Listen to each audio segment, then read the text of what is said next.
आजकल हम लोग ये जो आईपीओ लिस्टिंग देखते हैं उनके मार्केट कैप देख के ऐसा नज़र आता है कि अगर हम लोग ने आईपीओ लिस्टिंग पे ये स्टॉक लिया तो उसमें कभी भी बड़ा पैसा नहीं बन सकता। जैसे कोई चश्मे की कंपनी आती है, अपनी आईपीओ लिस्टिंग लगाती है, उसका मार्केट कैप जाता है 70,000 करोड़।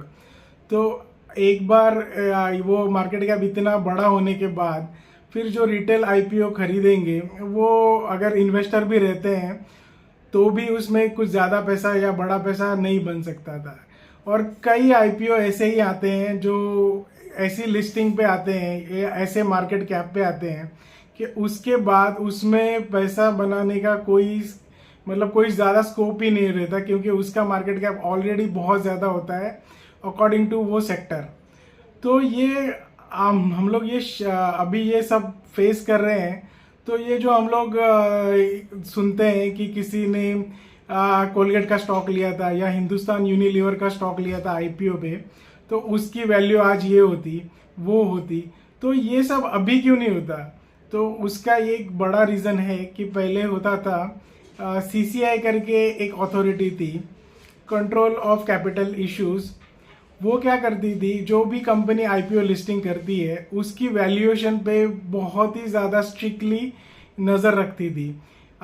कंपनी का मार्केट कैप क्या होगा या कंपनी की लिस्टिंग कितने पे होगी, उनके ऊपर सीसीआई की नज़र होती थी।